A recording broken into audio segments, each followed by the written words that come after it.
Hello, everyone. Happy Wednesday. It is approximately 1:03 in the PM if you're in the same time zone as me.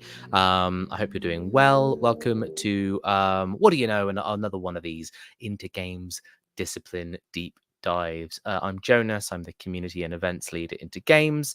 And if you don't know a little bit about our organization, Into Games works really hard to try and make the games industry in the UK just more accessible all around. Just, no matter what your background, no matter sort of where you are in life, we just believe that you should be able to enter this industry, and that the resources and the tools to help you kind of grow and learn and develop should be there and exist, no matter what your background, with a particular outreach and focus to people from low income backgrounds.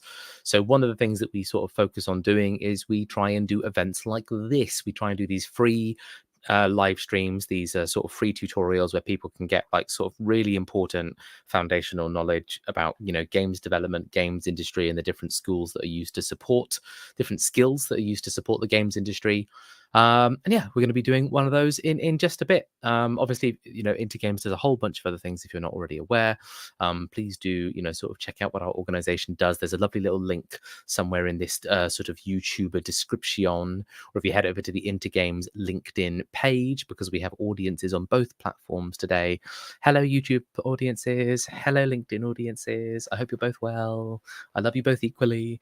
If you head over to either of our pages, then you can read a little bit more about the work that we do, including courses, and we have a massive Discord and all sorts of things. And we'll probably hear a little bit more about those later at the end of this event. Now, today's event, Discipline Deep Dive, what we've done is we've looked at entry-level jobs in the games industry. We've got a resource called the Entry-Level Skills Hub. Again, you can find that on our page. And that resource, that page kind of tells us a little bit about, for specific entry-level jobs in the games industry, what are the common skills and expectations needed to do that role, sort of at the entry level. What are juniors needing to know to be able to succeed in those roles?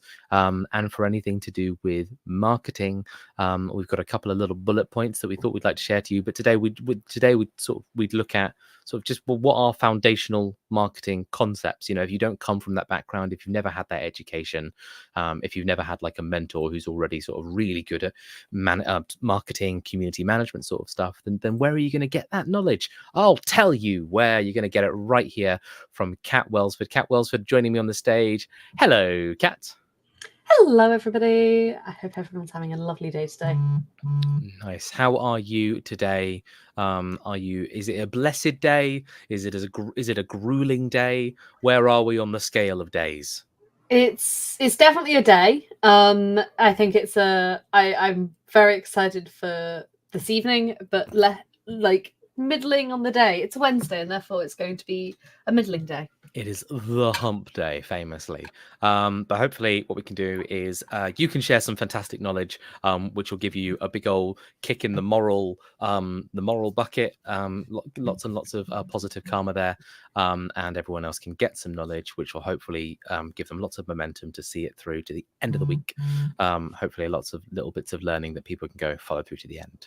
Right. So hello, everyone. By the way, hello to everyone in the comments. I can see you all. Hello, Najma, hello, Aero Astro Arts, hello, 7 Films, and hello, Captured Rapture. And of course, hello to anyone that's watching this in the future as well, because you can watch the recording of this talk. How is it in the future? Do you still use social media in the future? Let's find out. So Kat, I'm going to give you your slides up here. There we go. And what beautiful slides they are. And Kat, if you're okay with this, I'm going to leave you now with the audience to deliver your talk. Audiences, please be very kind and welcoming to Kat. If you have any questions about the talk, feel free to put them in chat, and we will do a little bit of a Q&A at the end, assuming that there is enough time. Thank you all, everyone, and I shall be back later. Bye-bye. No worries. Hello, everybody. So I'm Kat. I'm going to be talking today about foundational marketing concepts. I'm going to kind of be going through all of the stages that you need to consider when you're marketing your game. Now, whether this is you, I'm solo indieing a game and I want to know those kind of fundamentals, whether it's, you're working on a team and you're I would like to start get started marketing? What do I need to kind of know? This should kind of work for both of those situations. I am going to caveat that this isn't going to talk about community management per se. There will be some bits where I'm going to cover that, but it's not going to be like, how do you manage a community? There are much more qualified people that need to do that. That's also going to talk about how marketing is going to affect your game. So the kind of things you need to keep in your mind. And again, this isn't the definitive way of everything. This is just what I think and generally what I feel works best. There is no one, this is how you should market a game. There's no one, this is why you should do it. But most people do typically agree that some kind of marketing is needed for a game, whether it's paid, whether it's organic, whether it's word of mouth, whatever. But yeah, let's start. So this is me. As you can see, this one I had slightly better hair, but this is like my credentials. This is why I'm good at talking about this, is because I've been doing this for like 8 years. And it's kind of terrifying when I think about it that way. But I know what I'm talking about when I'm talking about marketing. So before we start, I'm going to caveat that there is no one right way to do marketing. If you disagree, that's great. Put a comment in the comments. It'd be amazing. I always love having discussions about this. And if you want, you're more than welcome to make notes. And a huge thank you to Christian Peter Heimlich, who was actually tech when he created these, who inspired some of the fantastic graphs on this. So this is just what we're going to go through. Posh. So first things first, let's say that you have your game, whether it's someone has handed you a game that they want you to market, or whether it's something where you've made up your own game and you're wanting to kind of solo market, indie market, whatever. Maybe it's that you're working at a publisher and you need to work with the marketing teams. How do you plan like how marketing works? Now, there's kind of a load of different official ways to do this. As a rule, though, you're generally going to want to look at the short, medium, and the long term. So what I mean by that is you're going to be wanting to make weekly plans. What are you physically making on like a day of the week? What are you making on a Monday or a Tuesday? What are you posting on social? What adverts are you running? What influencers are you going to be working with? What are you going to be doing? You're also going to be making sure that like your posts on the short term match your medium and long term goals, and you're kind of overriding how you fancy marketing this. In the end, you're going to be able to make the final decision of like what you want to do and what you choose to do. And this is just the general guide for how you need to be planning these. It's very similar to development, unsurprisingly, that you have to be planning for the short term, the medium term, the long term. Short term, though, you also want to be making sure that you're scheduling posts where you can, and you want to be writing social posts in your marketing to measure by design. I'll come on to that in a minute, but you'll generally be wanting to kind of be very mindful when you're thinking about what you're writing. In the medium term, this is like maybe on a monthly basis. Maybe this is on a weekly basis for your kind of game. Maybe this is on a quarterly or yearly basis. It's all going to vary on your specific game, but it's planning your tone of voice. Tone of voice is how you speak to your audience. So whether it's jokey, whether it's serious, you can see how there's some brands that will talk differently for different types of things. So some brands will go, yeah, we're your bestest friend. And there'll be some brands that go, we are a corporation and you should respect us as such. There is no one right or wrong way to talk about those kind of conversations. It's more just a case of how you personally feel your tone of voice would work. And that tone of voice can also vary. It can go from being an informative tone of voice, here is some facts and figures, to something more cozy when it gets closer to launch, something more rude or strict. Maybe it's quite demanding tone of voice. There's entire things on tone of voice. I could do an entire presentation about this, but it's going to vary on your game. Medium term, you're also going to be wanting to create unique creative for those important beats. So whether that's what your launch is, maybe that's, oh, you have a new update coming out. Maybe it's, we are finally getting to the point where our game has just passed feature gate, or maybe we've just been signed by a publisher. Thinking about how you're going to be using creative on those beats. When we talk about creative, we mean like videos, images, anything that's not like strategy. It's anything that the public sees. Typically, the word copy is used for text and creative is used for visuals, but it can be switched around. And on that note, the second thing is write copy for those important beats. And again, we're going to want to have that copy be really informative and to the point of what you're meant to do. And then in the long term, it's going to be about picking those kind of what beats are going to be important to you. I'll come on to a bit more beats at the very end as well. Don't worry about it. And scoping for things like holidays and high days. So is your game coming out 3 weeks before Christmas? Okay, what are you going to be doing over Christmas? What are you going to be doing over anything? And also working out what you need to do to make your plan work for you. Do you need to hire somebody? Do you need to work with a team? Do you need to get an agency on board? It doesn't really matter, but you just need to be kind of mindful of that. I'm thinking BS. So on that note, I'm going to talk about copy by design. When you're writing posts, please tell people how to feel. And this is going to sound really weird, but I promise you it's going to be really helpful when you're thinking about how you do marketing. This doesn't have to be a ABC. This is just more of a broad vibes. On your post, you should be telling people how they should be responding to this post. Here is an example of a tweet that we had for a project that I'm working on. We've got where the game is coming from. We've got watch the trailer and we've got sign up for updates. This is really clear that it's telling you, please do these 3 things. Watch the trailer, sign up for updates, tertiary, follow splash damage. It'd be great. Almost every post that you put out should have some kind of aim. And if you can't think of why you're posting something before you post it, consider whether you should be posting it. Here's an example. Cult of the Lamb put out a wonderful, it was an animated thing. What animal should we put in our game? So what they explicitly said was, hey, what animal should we put in our game? What they're actually, the question they're asking you isn't actually that. What they're wanting is, please comment stuff because it's going to tell the algorithm that you like us and give us ideas. This doesn't have to be, like, this is less explicit than the previous one where it was like, show us what you're doing. But for me, I would say that my measurement for how well this post has done wouldn't be impressions, it wouldn't be views, it wouldn't be anything else. It would purely be comments. Because the thing that I'm asking for is give me comments. And how well my post has done is going to be a case of how many comments it's done. And taking these learnings will help you understand what posts are working well and what things aren't working well. What is doing well for your game and what's not. It's really unfair to compare like a trailer where you go, hey, watch our trailer, to an everyday social post because the trailer is always going to do better. This is more thinking about how do we do this effectively and also how we actually have posts that people care about. If we're going out there and just being like, hey, here's a meme, a lot of people aren't really going to care about it. What you want is a meme that you're going, oh, I want people to laugh on this. I want laugh emojis. I want people to share this with their friends. I'm looking for shares. I want people to like get angry about this. So I'm looking for those comments. If you think about that when you're putting all of your copy out, you're going to have a much stronger marketing plan than you would if you just post what you feel like or what you fancy. And you can still post what you feel like and what you fancy. Just think about what you're requiring.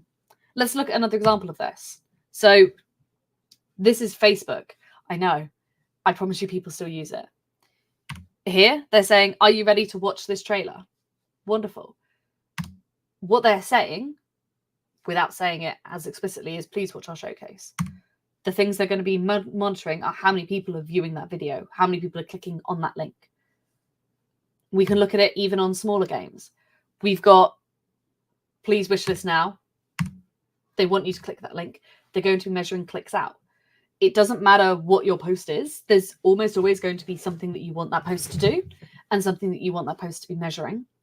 And you need to be mindful of that when you're posting it out. And knowing that will mean that you're able to then go, this is a post that's done well. I should do more of these. Or this is a post that hasn't done as well. Let's not do that. But also it gives you those ideas of, hey, this is a good asset. This is a bad asset. This gives you those ideas of how to reinforce that plan from those weekly to monthly. How are we going to change our tone of voice? Is our tone of voice reflecting this? Does this reflect the kind of cozy tone of voice that Chucklefish have done for Witchbrook? Yes, wonderful. You're sticking to your marketing plan and you're probably going to do a much better job than if you just sway off it massively. So when it comes to making good assets, you're going to be wanting to pick a brand style. Maybe when I say brand style, that might just be some colors. That might be vibes. That might be, we're going to try and have everything with rounded corners or square corners. We're going to try and be angry or happy. It's those kind of things. You're going to be wanting to decide on company tone of voice. That might be something if you're working at a big company that someone has already told you what it is. Or if you're coming in and this is your first company that you're working, if you're doing it yourself or this is your first company you're working at, maybe they haven't had someone pick a tone of voice, and that'd be your job to decide on what it is. Just as 2 other things, keep paid ads under 20% text, please. Something like this would not work great for a paid ad because they don't like lots of text in the images. And try and make sure that you're taking versions of all of the assets that you make. So rather than just going, I'm going to use the same image on Twitter and Facebook and Instagram and TikTok and everything, make a 1:1 version, a 16:9, a 9:16. Make one that doesn't have any copy, so no text on it, or as little text as possible. One with an end slate and one with whatever the game's priority languages are. So if your game is out in French and Spanish, make something that's also in French and Spanish because it'll be useful. So this comes back to what I was talking about with why we're doing measuring and stuff. We want to be always measuring, testing, and iterating. So if you haven't come across this before, it's the idea that you put out some kind of a marketing thing. You'll go back and you'll go, right, how well did this do? Should I do more of this? Should I do less of this? Everything in marketing is just experimentation on a really, really wide scale. Just one note quickly. End slate. End slates are the images that come up on the end of a video. So if you're on PlayStation, it might be a PlayStation. If you're on Xbox, it might be a little Xbox logo. It's making sure that you have them for the platforms. Yeah. So let's take a look at this post on Cult of the Lamb because I really like Cult of the Lamb. I think it's great. Views aren't always going to be the view that you particularly want. For this post here, we've got like 101k views on Twitter, and we had 1 million, I think it was 1 million TikTok views on TikTok. And we can see here that like all these, it might not be 1 million. We can see that there's going to always be differences on platforms, but it also is about how those platforms are measuring. You always want to be comparing your platform to your platform. So for example, let's say that they're only considering these views. So this is 127k views for that poop video. About half of their game, over half of their videos do better than that poop video. And a couple do less well. And that's okay, because not all of those things are going to be aiming for views. The one here with the lamb, it isn't going for views, it's going for please buy our merch product. In the end, you want to be looking at how well is your videos doing against your videos, how well are your tweets doing against your tweets, how well are your things doing against your things, but also how well are we comparing the same things to the same things. So how well is X doing compared to Y? How well is, if we're comparing comments, is this one or this one got more comments? And is there a reason why? Can we pick a reason why? Have people engaged with this more? You can see here more of them. The up and down. Also, because this is going to be useful, especially if you're going for your first marketing job, know what these words mean. Especially if you are going in for your first, if you're like, I'm going in for my first marketing job, these are metrics that you'll be expected to know. And typically you might get quizzed about this in a like interview situation, or you might be asked if you know these things. Impressions, that is when your post appears on somebody's feed. Somebody can be scrolling past it really quickly and it'll still count as an impression. A view, that's typically that your post is in someone's feed for a certain number of seconds, and this almost always comes alongside videos. Impressions and views can tend to be a little bit interchangeable, but you got to remember that views are easier to, slightly more difficult to get, impressions are slightly easier to get. Also check what platform it is, because there'll be some places that go, you have to watch for 6 seconds or 1 second or 3 seconds for it to count as a view. And when TikTok is going like, oh, you have to watch my video for 10 seconds for it to count as a qualified view, that's qualified views, not views. So if something has 1 million views on TikTok, a load of them could still be people being on it for barely a second. Likes, hearts, and reacts is when someone likes your post. Clicks or interactions is when someone clicks it. Followers is someone following you. Opens is someone opens something you sent them, so it's often used for emails. Sessions is someone visits a website or something that you own. Again, sessions and impressions can often be used semi-interchangeably. CCU is concurrent users, so it's the number of people playing your game at a time. And a quality score is going to be a metric made up of whether your post is good for the algorithm. So TikTok will give you a quality score, they just don't tell you about it. YouTube will give you a quality score and they'll sometimes tell you about it. Platforms will often make up these quality scores because they want their users to have the best content. And often quality score will help you give an idea of whether you're doing well or not. So let's say that you've made a plan. You've taken these ideas. How do you test your plan? You pick a metric. You exclude any anomalies. You decide what a good value looks like. You make posts that fit that metric. You see if you hit that metric, and then you repeat this again. This is just going to be that cyclical loop of how you do marketing. Someone asked about whether there's like a recommended marketing calendar or like information a calendar should have. In the end, it's going to be dependent on your specific role and where you're working. There's places I've been where it's like, this is going to be a metric, like the person only cares about impressions. You're not going to care. You're not going to show them all of the posts that you were experimenting on to try and get more comments. You're not going to show them the posts that you were trying to get more wish lists.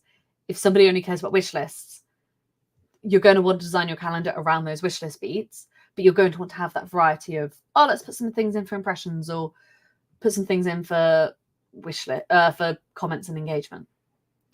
If you need to know which metric to pick, it's generally going to be, I don't want to say the obvious one. If you want more followers, tell them that you want them to follow you and then measure followers and signups. If you want more virality, you're going to be measuring impressions. On this note, if you need to go get this data, here is where you get this data from, because I think it's really important to actually also know where you're getting this data from. And I'm going to apologize because the first one is X at Twitter. It no longer has this amount of data free. You have to pay for premium. However, this is one of the cases where I would potentially say, if you're unsure of how well your posts are doing, this may be a reason to pay for the premium. Although, to be honest, you can get a lot of this information like impressions and clicks just without even just look on the tweets themselves. For Facebook, you can go to business.facebook.com and you can look at your published posts.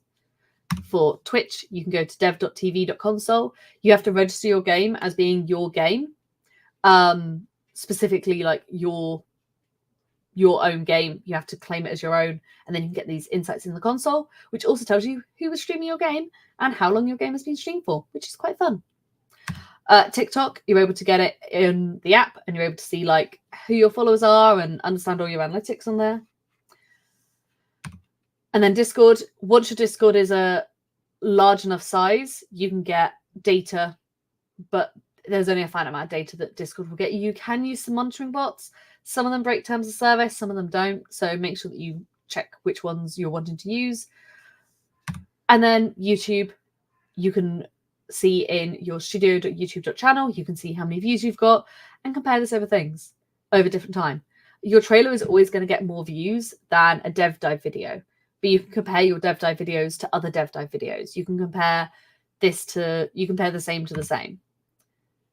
And then finally, Google and Steam. Google have something called Google Analytics, which is free.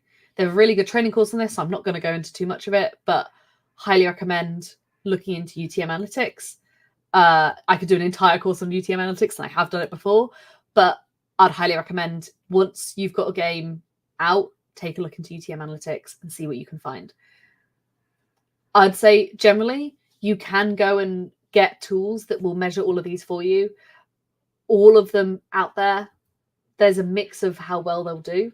There's going to be some that are going to be like, this is going to be perfect for your specific platform or your specific style of marketing or your specific how you're measuring it. I'm really sorry, my cat is yowling in the background. But in the end, it's going to be your choice. There's stuff like, I can't even think of the ones that I've used recently because, to be honest, I just go to the platforms myself. You can also set up API connections to them if you wanted to. But the key thing with like UTMs and everything is to make sure that you are being sensible when you're using them and not overusing them or underusing them. If you want to know more about UTMs, drop me a message. I will happily talk for all day about them. But if you're just kind of starting out in your marketing career, don't stress too much about it. So what about the next big platform that comes up? Let's say that TikTok doesn't come up anymore. We end up with no more, like Facebook's not a thing. Instagram gets shut down, whatever. We always want to be looking at those kind of main marketing metrics, the impressions, the clicks, and the engagement. How many people are seeing your posts? How many people are interacting with your posts? and how many people are clicking off your posts. We want to be always looking at those kind of things. So yeah, we're going to be planning for that short. We're going to be planning for that medium. We're going to be planning for that long. So for the weekly plans, we know vaguely what we're hopefully vaguely that we know we need to make them. Everybody's going to have a different way of making those weekly plans.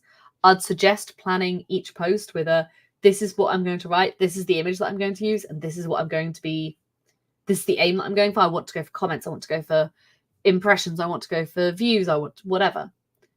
Think about what you want to do there, do it, test it, see how it's working.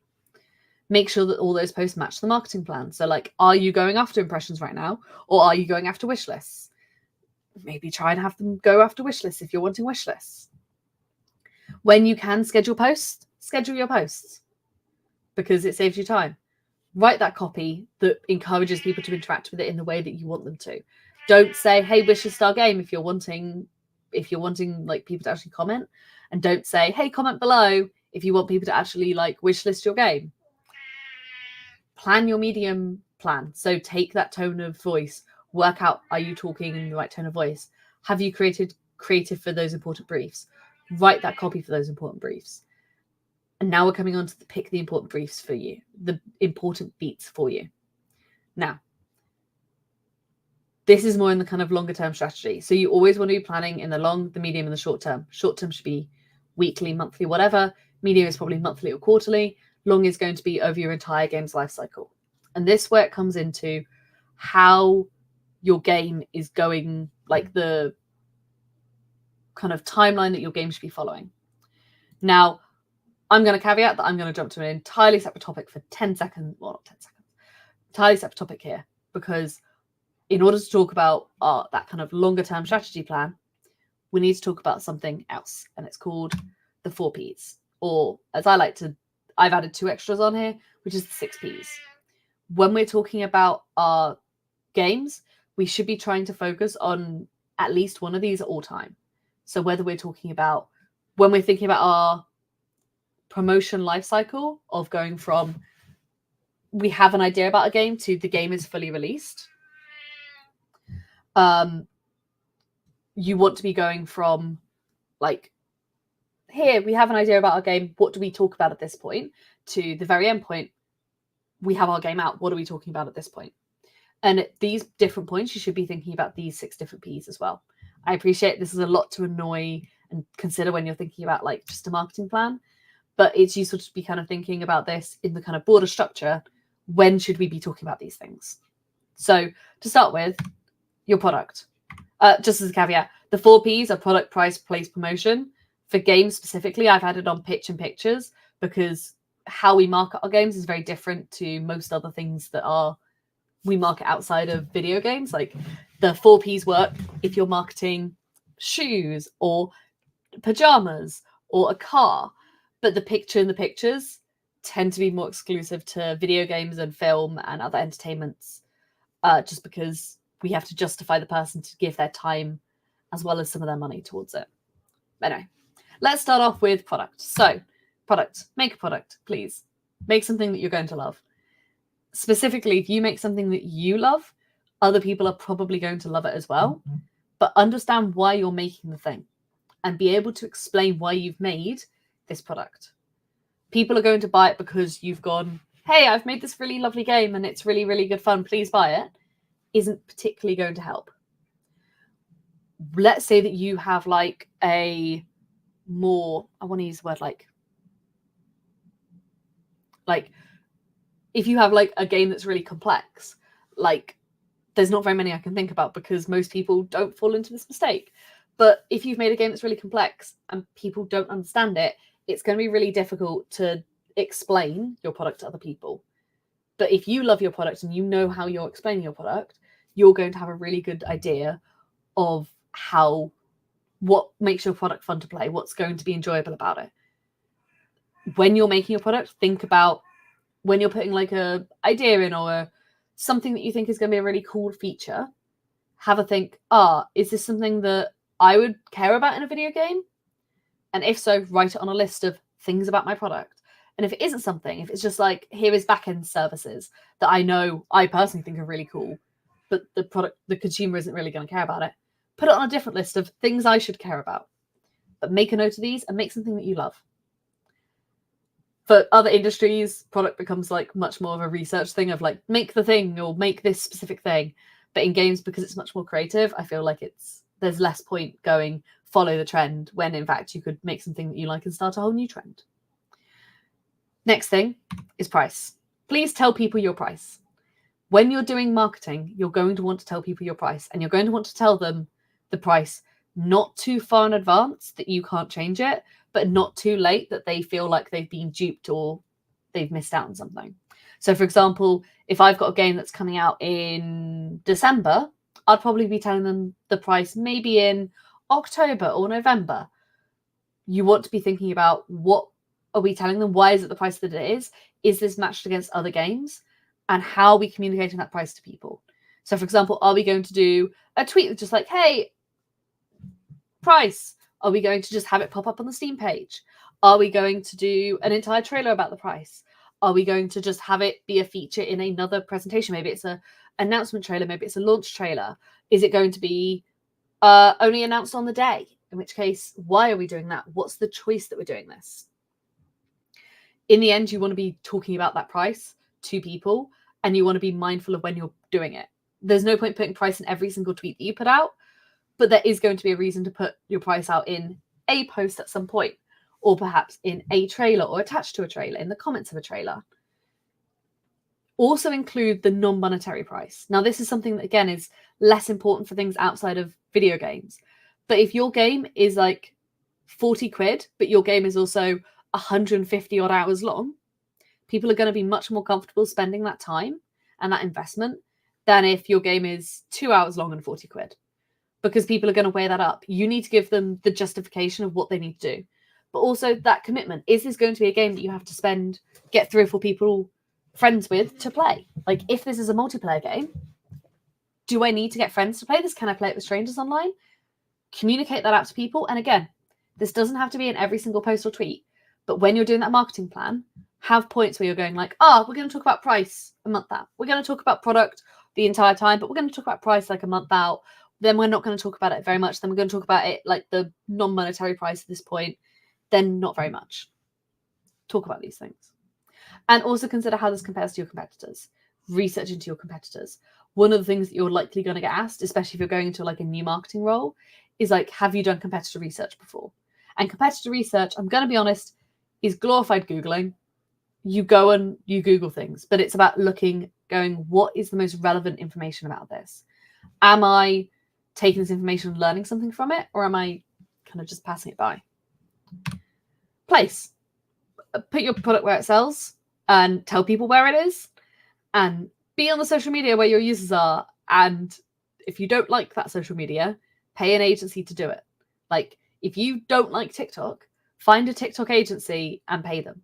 Someone asked the question of like, how do we like deal with like, how do we pick a good marketing agency? And I'm going to be honest, there's going to be marketing agencies out there that are perfect for you, and there's going to be marketing agencies out there that are not perfect for you. And it's going to be your individual, this is what's good and bad for you. You're going to want an agency that does the things that you want. The important thing is to understand what that agency is doing. If you go to an agency that's all influencers and ask them to do social media for you, that's probably not going to result well, even if they say, yes, we can absolutely do this.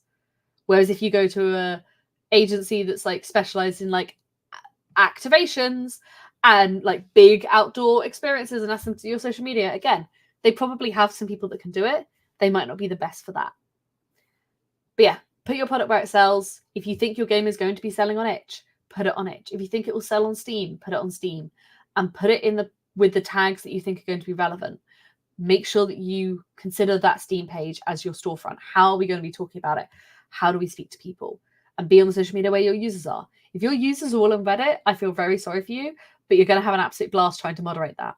Like, if your users are all on Facebook because you're making a game that's targeted at mums, you're going to have a wonderful time, but you're going to have like the most interesting marketing strategy that I've ever seen. But if you make a game that's like targeted at like mums of small kids and put it on Mastodon, you probably aren't going to get as much of a good response as if you go to the place where your users are. Yeah.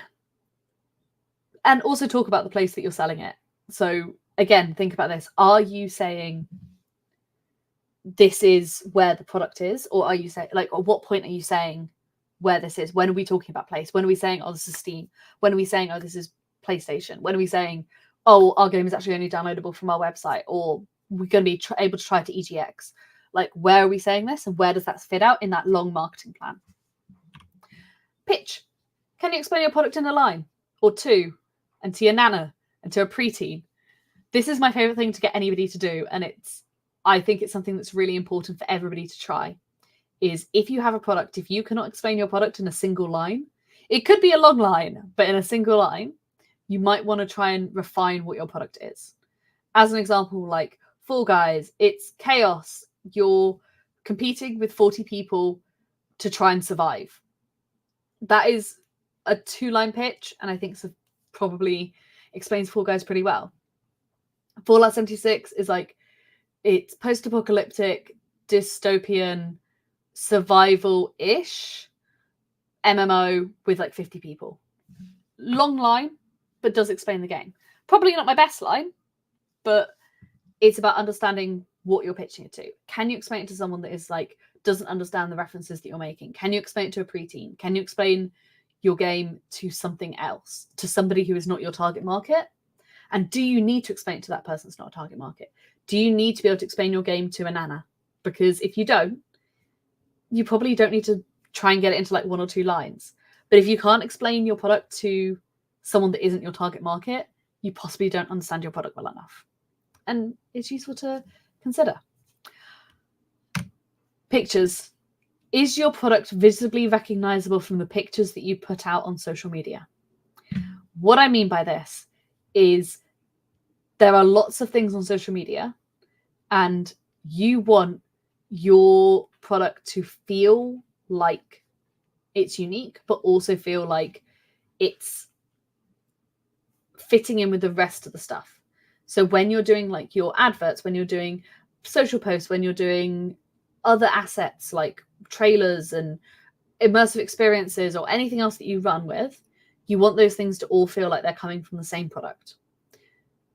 That you also want them to physically stand out. As an example, the Goose Game, if you see a tweet from the Goose Game, you can go and be like, I know that Goose Game is Goose Game because it has the asset of Goose Game. You don't need to see the goose in the Goose Game to know that it's Goose Game if you've seen Goose Game. Same with like Papers, Please. It has a very visual style. Despite the fact that this doesn't have anywhere on it, Papers, Please, it has that visual style. It's fitting in with the gameplay style. These kind of things down here, like Baldi's Basics Plus, seems like it's going to be chaotic because it seems very silly. It seems like it's making fun of itself. It's got that Comic Sans. If you're making a really important, serious game and this is the assets that you're using on social, you're going to struggle. These images here come from film, and you can see, again, this works regardless of what the kind of thing is, provided it sits within entertainment. You know that this is probably going to be, this one up here is probably going to be some kind of scary film, or it's going to be something a little bit creepy because we've got that like monochromatic, like darkness and light. We've got something here that looks hopeful. It's got sunrise in it. We've got something here that looks energetic. Like you can have multiple things that are going to balance, but you typically want to have something that's going to stand out. And please budget some money for promotion. Thank you very much. As a rule, in most things, you spend about 30% of your budget making the adverts and 70% on actually shipping the adverts. For big AAA games, the entire production budget will double for the promotion budget. Not all of them, but in a solid handful, they will. For like movies, the entire marketing budget is sometimes more than the entire production budget of the entire movie. And for board games even, like sometimes the entire development cost compared to how much they're spending on promotion it's literally going to be equal. But for indies, typically you want to be looking around 30% of your budget for marketing and promotion. And that isn't just, this is what we're going to, spending it all on ads. And this isn't always spending it all on like one specific thing. And when I say ad spend in this, I don't specifically mean like you physically have to be buying ads on Facebook and Twitter. I personally think that you probably should buy some adverts because I think they're a really good source of reaching out to people. But that ad spend could come in influencers, could come in interactive experiences, it could come in as exhibiting EGX or promoting yourself on the Game Awards. Whatever makes you work, whatever you think is going to work for your specific game, it's going to be that. 30% on designing and making it look pretty, 70% on actually doing the thing. So when it comes to promotion, you typically want to be planning around some beats. And the reason why I'm saying this is because these will help you scope that really long-term plan. And each of these beats, you should also be thinking, have I hit my Ps? Am I doing my social copy that is like, have I got my social copy planned? Have I planned my weekly? Have I planned my short-term activations? Does the copy that I'm putting on these around these beats match the aim that the beat is for? Am I trying to make this kind of align with this? You want all these things to be working in collaboration. I'm going to be honest, this is why marketing is surprisingly difficult, despite the fact that it's not particularly difficult, but balancing all this is quite challenging sometimes.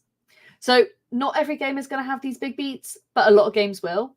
And you're going to be wanting to tease your announcement in some way, announce that you have a game, provide information on dates, provide information on development, provide information via a demo of some kind or demonstrations of some kind. Have like a pre-launch period where you're being like, hey, it's coming out in like 3 days' time, and have a launch period where you're like, it's out, play the game, look at the input, try and make sure the game stays online and everything. I'm going to do a quick play-by-play of that promotion timeline from a couple of my favorite games. The first one is from 2015. It's also really good, okay? So they tease it on June the 2nd, 2015. If you can't tell, this is Fallout. They announce it the day after, which also worked really well for them. They then told you dates, and they were like, this at E3, and told you, hey, this is when this is going to come out, and this is when these things are going to be. They themed it in with another event, and that's okay. They showed development. They showed, like, this is what the game is going to be looking like.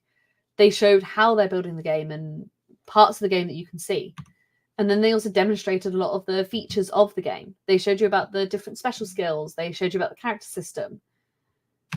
They then had this pre-launch period where they were going, hey, it's coming out in like a couple of days' time. Have you pre-ordered? Have you like sorted this all out? And then you had the launch, and there were problems, but there were also wonderful things that went amazing, and it was really good fun. It's still one of my favorite games. And this also works for smaller games. We've got the tease. We've got the kind of loose announcement. We've got bits about development, talking about how the game's being developed. We've got bits about dates. We've got bits about this is how we're going to be talking about our game. This is like tone of mind. You can see here as well, we've got follow me, we've got engage with us, all this jazz. And then we've got demos. We've got people demonstrating the game online. We've got this pre-launch period where we're going, hey, it's coming out really soon. And then we've got this launch period where people are going, hey, the game is out, please play the game now. And I'm going to stress, this is true even for like some of the games that you wouldn't think fit this typical life cycle.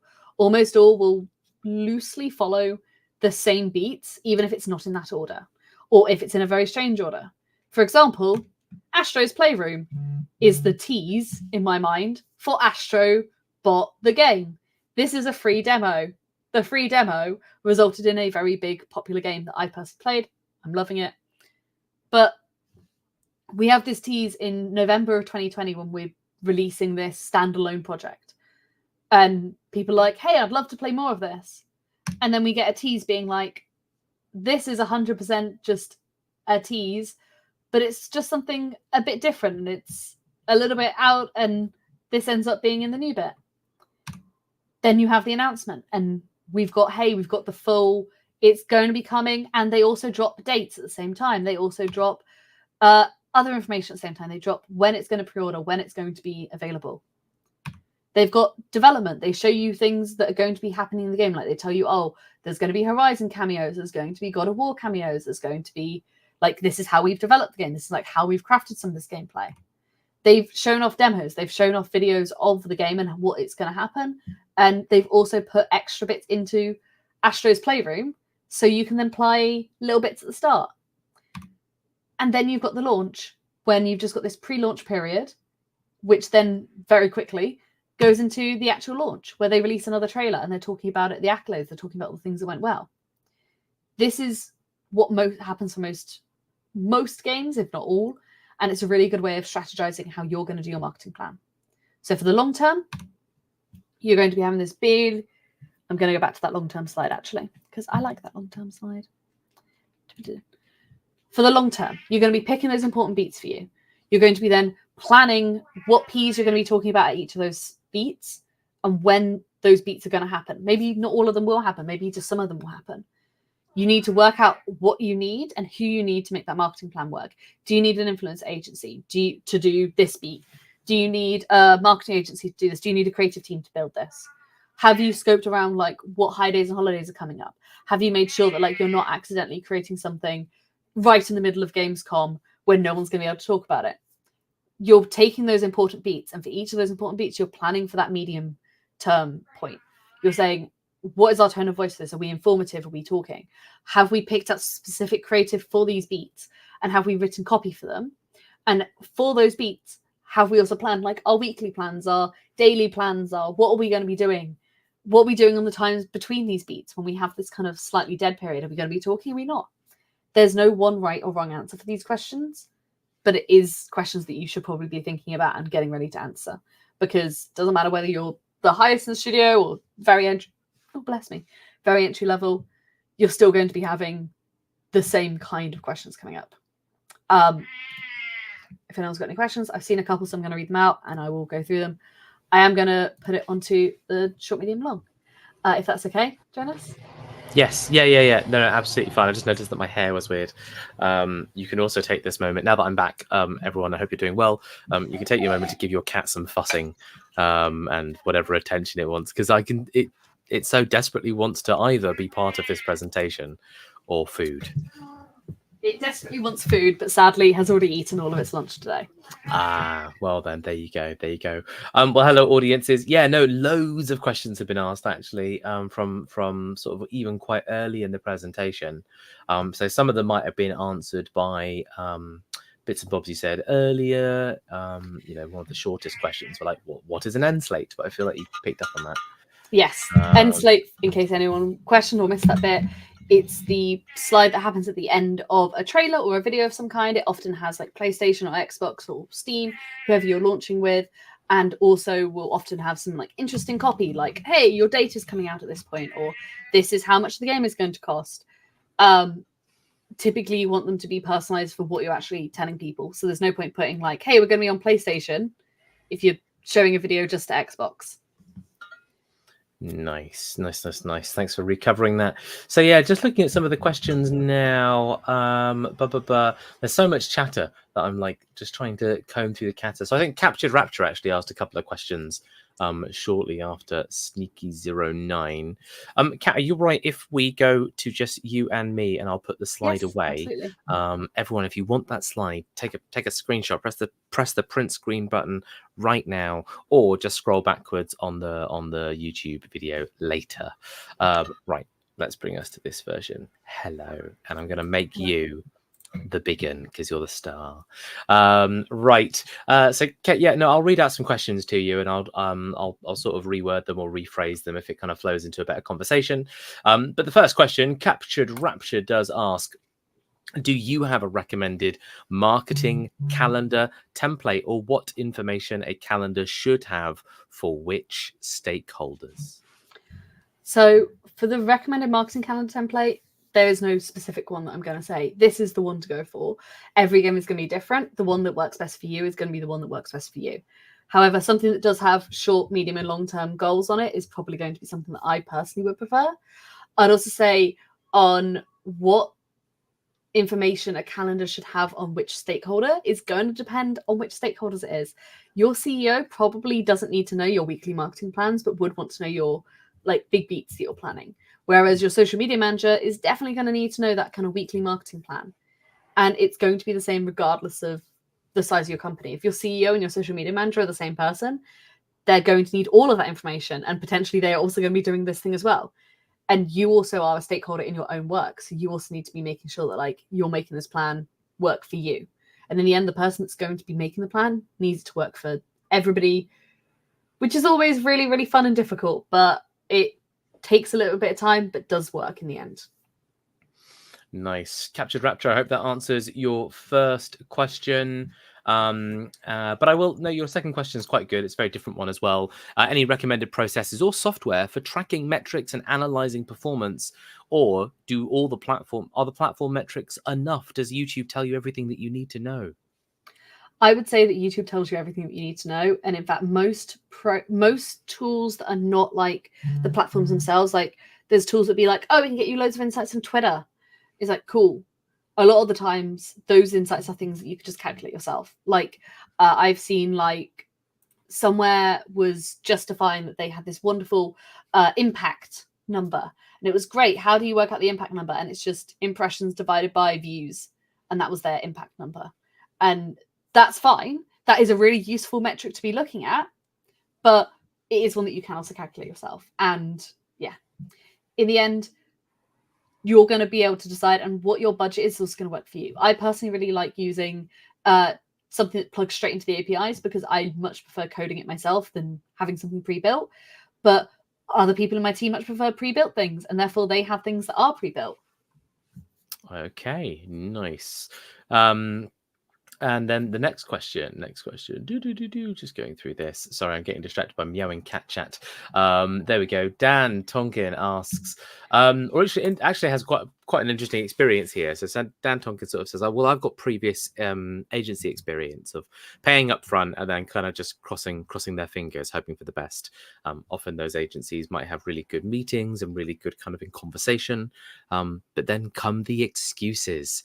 So I guess those are sort of marketing agencies that promise the world up front and then ultimately don't deliver. So any ideas on how one can kind of spot that a mile away? What are red flags when it comes to some of these agencies or a marketer, and what should people be looking out for? What are green flags in marketing? What gives you confidence that someone does know what they're talking about? So for me personally, a green flag is anybody who will turn around and be like, yes, we have the marketing plan. We know what we're doing. We have strategy for UTMs. We have this, that, and the other. But the problem is that very few marketing agencies will have that because they will have things that I don't care about, but that I probably should be caring about. The important thing when you're looking at those marketing agencies is what's going to work best for you. Picking a marketing agency that is specialist in what you're actually doing is always a good plan. Having a marketing agency that is in your budget is always very, very useful. But the key thing here when it's like the paying up front and crossing the fingers, often marketing agencies can only do so much. Like there's a limit on what any marketer can do. I can do all these experiments and everything could tell me, no, you're not getting any feedback. Every single post you make is bad. And maybe that's the time to rethink my strategy. I would say look for an agency that is comfortable telling you things you don't want to hear. Something that when I was at agency side, I got praised for was turning around to clients and saying, hey, yeah, no, this strategy isn't working. And we had about 15 clients that loved it and one that hated it. And in the end, that was what I personally value. I want an agency that's going to turn around and say, no, your plan is stupid. But not everybody is going to want that agency because you might not want someone to tell you that your plan is stupid. You've spent a lot of time working on it. In the end, you're going to want to be considering what your agency is doing for you and is this working for you? And there's going to be agencies that you like and you don't like, and there's going to be agencies that work for you that are awful for someone else. Personal recommendations I also find are really useful, looking at how, if someone says, hey, we worked on blankety blank game, how well did blankety blank game do in the things that they were talking about? Like I've seen agencies before go, hey, we worked on big IP, and you go, wow, and then you look into what they actually did and you're like, I didn't see any of that. So did they do a good job at that? Can I find it online? Can I find evidence that what they did? Yeah. Nice. Thank you very much for expanding on that one. I think the next question was quite specific to a particular point in your talk. So we might have to talk around it a little bit. But Aero Astro Art sort of says, so in context that, well, the comment is, this is great. Would we use long term for, say, episodic games? But I think what they're sort of talking about is you presented a marketing plan earlier that would have been very good for like a singular product that's got one release date, that's got like, here it is, splash the water, done, boom, campaign. But if that product maybe has a life cycle that isn't one day, maybe it's several weeks, maybe it's several months, heck, maybe even it lasts over a year. What are some alterations you might make or suggest to that individual to accommodate for that? Yeah. So I've worked on a couple of episodic games, and in the end, it's just picking those beats that make sense for you. Maybe you have multiple launches, then you're going to be cycling between that announce. You might not be having an announce for everything, but you might be cycling through demo, pre-launch, launch, post-launch, demo, pre-launch, post-launch, that kind of cycle, looping. You probably want to be aiming for something that's, I don't want to say like you want to be thinking about it in kind of a long lifespan, but you might want to be having like, as well as doing your short, medium, and long-term plans, you might want to be having like a medium-ish plan where it's just we're looking at each episode, or maybe you'll have an extra long plan where you're looking at the entire series in general. This also works again for things that are live service. So if you have a live service game, all of the long-term beats end up becoming looping. So you end up having, okay, we're going to announce a new update, we're going to announce a release, we're going to announce this. All these loops end up just looping around. All these plans just end up repeating themselves. But putting those things into a plan and being mindful of it, when you are doing an episodic release, you want to be thinking, why am I doing an episodic release? What benefits is this giving me? And how am I going to sell that to the client? Because that also needs to come into that price factor. How does the price affect the fact that it's episodic? Do people have to buy each episode individually? You need to be having those conversations, and that can make it a slightly more interesting and challenging, should we say, marketing strategy. Fair enough. Nice. Hopefully that answers your question, Aero Astro Arts. Just looking at how many questions we have and how much time we've got. Kat, how are you doing in terms of energy and things? Do you have a commitment? Yeah, in that case, carry on. I think I can do like 2 or 3 more questions just looking at the chat, and then we'll do a wrap up. By the way, thank you everyone who's been submitting your questions. I should be thanking each and all of you individually. You'll just have to take. If any of the questions don't get answered and you desperately are like, I would really love to know the answer to this question, I'm on Pope Lady on all the socials, so feel free to drop me a DM on there, and I'm happy to answer all the questions. Beautiful stuff. Next question, and I'm quite interested in this one as well because it's quite true for community management, certainly. So Captured Rapture is back with a question. Do you see a trend of more and more skills required for marketing as an individual? For example, a social media manager needs video editing skills and Photoshop and data analysis. Is this the future of marketing? So I think that it depends on the company size. I've worked at companies where I was just the data analyst. So my entire job was analyzing the marketing data day in, day out. They had one person that just made videos for one game on one platform. They had someone else who made videos for the same game on a different platform. In the end, it depends on the size of the company. Indie companies are going to have more niche, have more broad roles, whereas bigger companies are going to have more niche roles. In the end, there might be a social media manager who needs video and Photoshop. Realistically, what they probably want is somebody who has opened video editing software once and has opened Photoshop once. They don't need someone who's an expert. But same with like analytics. This is not the entirety of analytics. I could give hours on presentations on analytics. This is just enough to kind of get you through a door, if that makes sense. It's to give you the basics to start learning more about it. In the end, it's going to be... I think it's not the future. I think it's been the past and the present. But I think that are now more niches for having like a TikTok specialist or a Twitter specialist, an X specialist, a Facebook specialist. And you'll see them at bigger companies, but smaller companies can't afford to have 8 people to do individual things. That being said, if a role is asking you for everything, like they're asking you to do the social media and the planning and everything else, I would talk to them of like, what are your expectations for how many hours you want me to spend on this? Like, if there are jobs where you could have a social media manager who does also community management, what is the split between those two roles? If you've got social and also paid and also everything else, what is a split? Can we hire agencies? Like some of the roles, they're just wanting you to know enough to manage an agency to do it. Nice. Yeah. No, thank you for the answer. I'm just reading the next two questions as well. And then just seeing what chatter we've got coming up. Nice. Glad to see that people are really responding to all of this, by the way. So yeah, and as Kat says, if you've got anything that you feel isn't answered today, like not only can Kat be found on social medias, Pope Lady, but there's also just the Intergames Discord, which just is a big community of people who will answer questions and have been through this stuff. So do check that out, but I'll be doing a big plug for that at the very end anyways. So over on LinkedIn, hello LinkedIn, I'm going to butcher this name, so I'll just keep it short with Michael.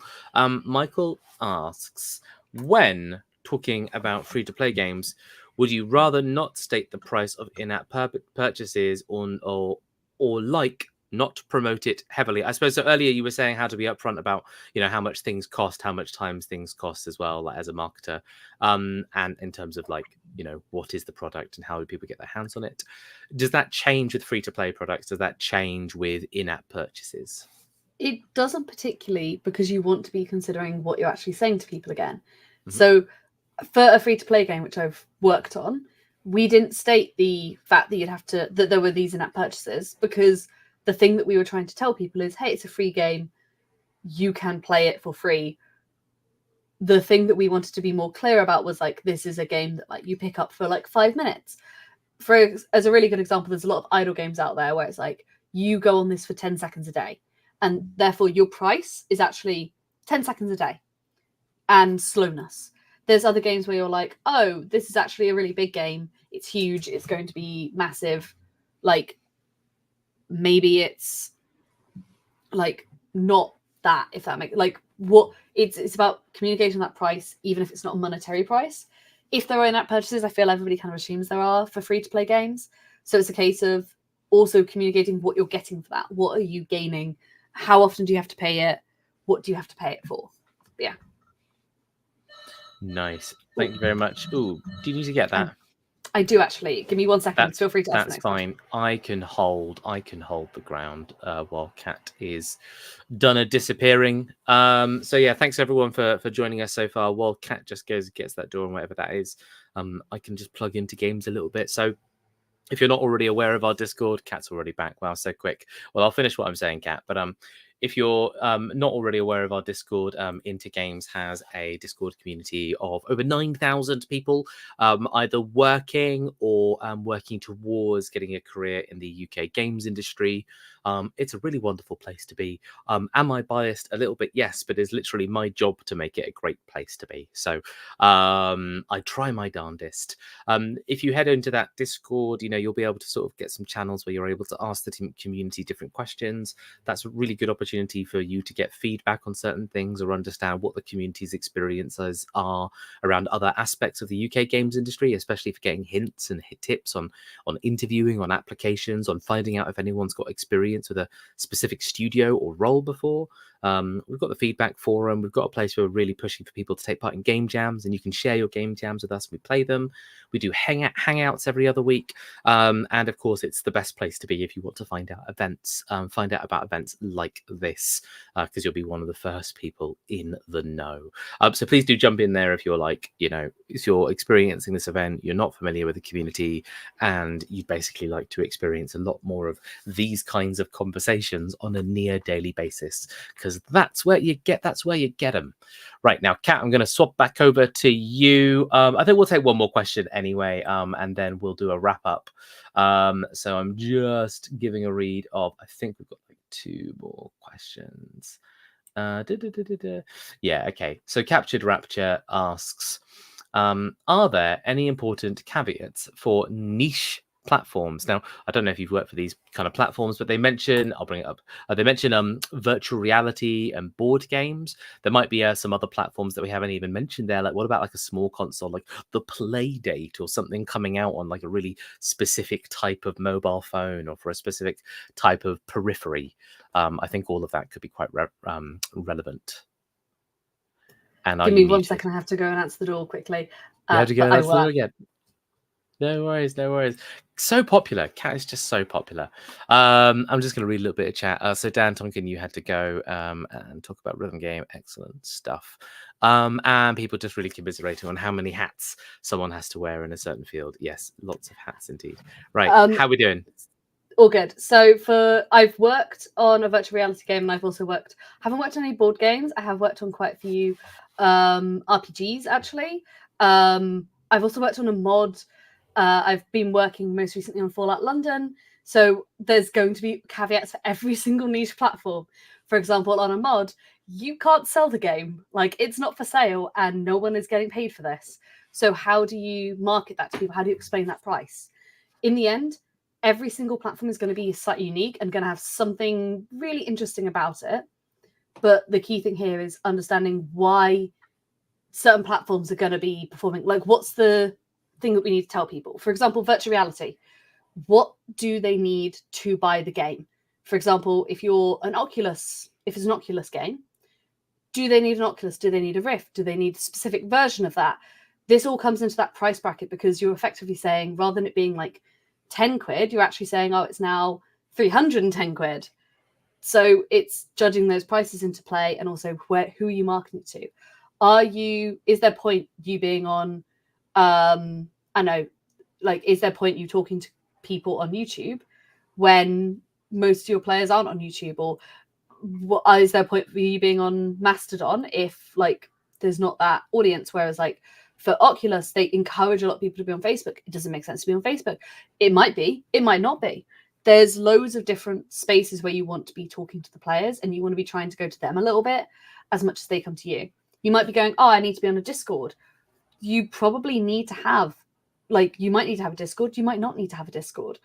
The important thing here is to make sure that you're doing something that works for your game, and what works for it is going to be niche regardless of whether it's a board game or a video game or VR or a mod or an RPG. In the end, there's going to be different caveats that come to this, but for most things that are entertainment purchases, the 6 Ps are going to still apply. Have you pitched your game? Have you said where you're selling it? It's great to be like, hey, we've got a board game. Where can they buy it? It's all about having those conversations with people. You know what I mean? Mm-hmm. Yeah. No, brilliant, and nice little nice shout out to Fallout London there. It is indeed a great mod. I have gone through quite a little bit of that game now. And I've been meaning to go back to a hell of a lot more, but I'm aware of how hard you and the rest of the team have worked on it. So if you're not familiar with Fallout London, go check it out. Now, Kat, how do you feel about me slipping in one more question, just because it's the last question in the chat? So, and I'd feel awful if we didn't answer this last question from Intergames' own content creator, Mivy Studman Badillo.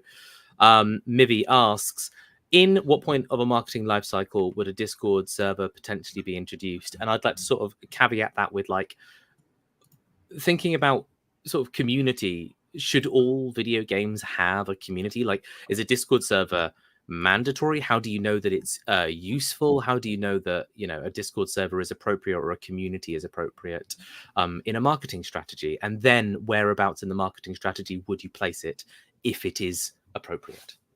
So not every game needs to have a Discord. The thing is that a lot of them will.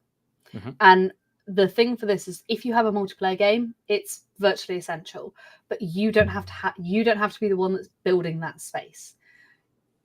I think that always needs to be the caveat with Discords. Is Discord is kind of essential, not always, but often. But do you need to be the one building that space? That is a very different question. For a lot of games, you probably want to be the one building that space just because you want to be owning it. But there's going to be a lot of games where you don't really want a Discord for its purpose. If you just want to be telling your audience about your game, let's say this typically happens a lot with JRPGs. They want less of a conversation and more of a instruction. Like if you're making a game which has a very finite story that has, this is how the game is made, this is what we want, you're often not wanting those people to kind of have those conversations of, oh, but what if this or what if that or what if the other?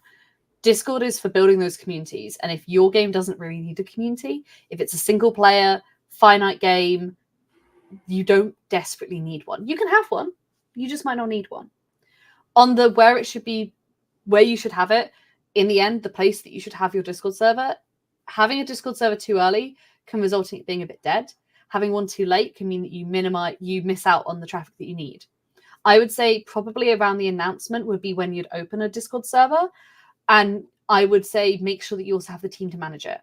There is no point opening a Discord server if you don't have the team that can work on that and be integrating and talking with your community.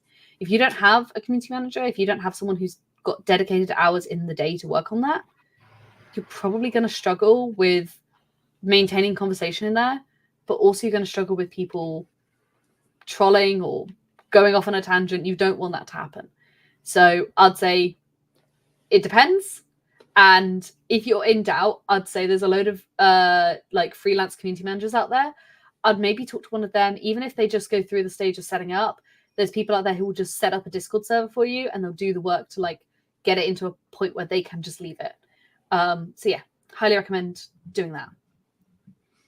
Nice. No, good answer. I've accidentally become one of those community managers, where someone just asked me to set up a Discord server for their game, but it was before their announcement, and it now has people in it, and it's a wonderful little space. And it is, there is certainly there's still the question of like, okay, well, they're here now, and actually the game's announced, but there's nothing in between. There is not new content to feed them.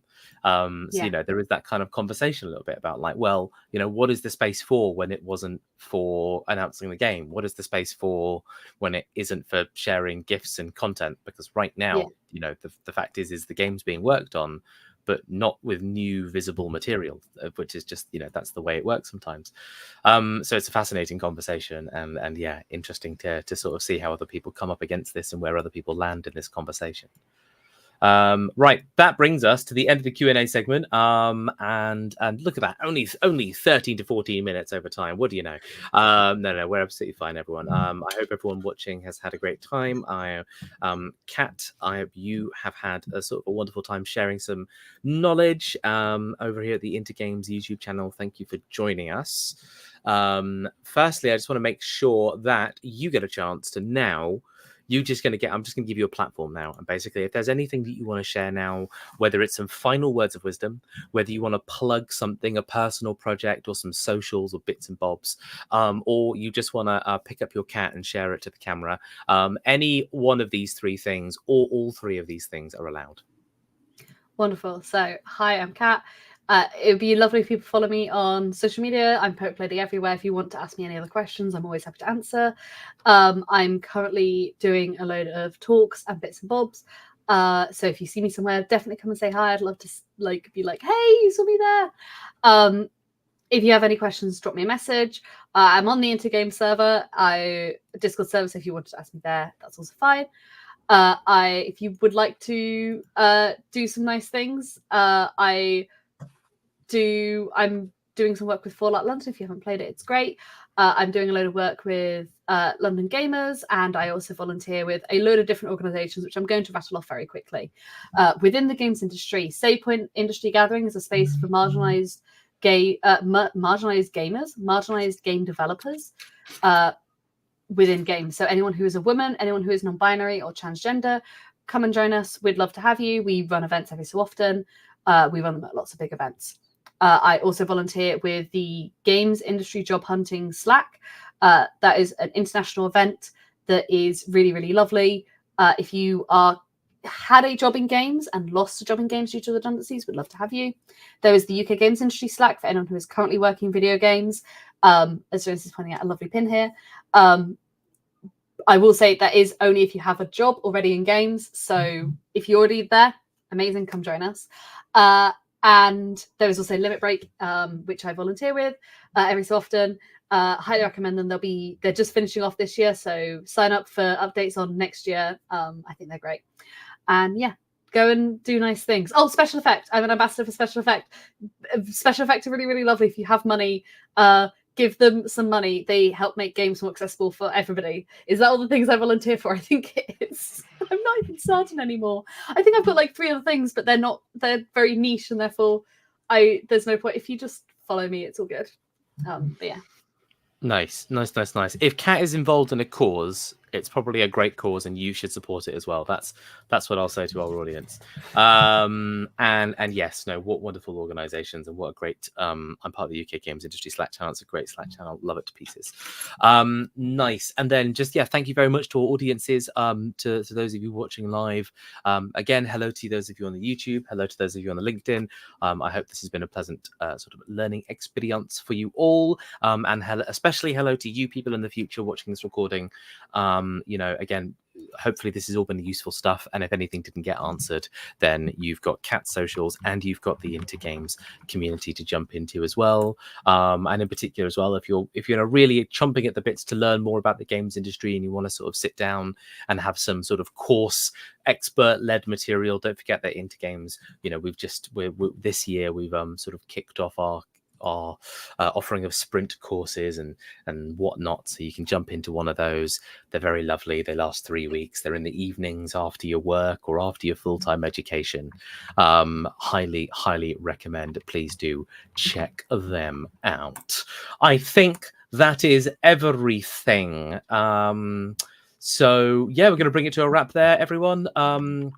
If you are watching this live, then just be aware that if you're an audio expert or you've got a sound reel, composing, sound design or anything like that, then you might want to jump into our event tomorrow, which is portfolio reviews, specifically in gameplay audio. That's going to be led by Greg Lester. Greg Lester has been on this channel before, actually, and delivered his own discipline deep dive, and is also the co-founder of Air Wiggles and a sound designer over at Soundcuts. So join us tomorrow if you're really interested in that audio stuff. And then next week we're doing a talk on game design, and we'll be having a talk from Sam Scaife, who's the developer of Corpo Nation, published by Platonic Games. It is a great game, and Sam is an incredible human being. I love Sam to pieces. So all that on the Intergames YouTube channel next week. Thanks everyone for watching. Thanks Kat for joining us. Thanks everyone for supporting us in all your little ways. And bye bye for now, everyone. Bye.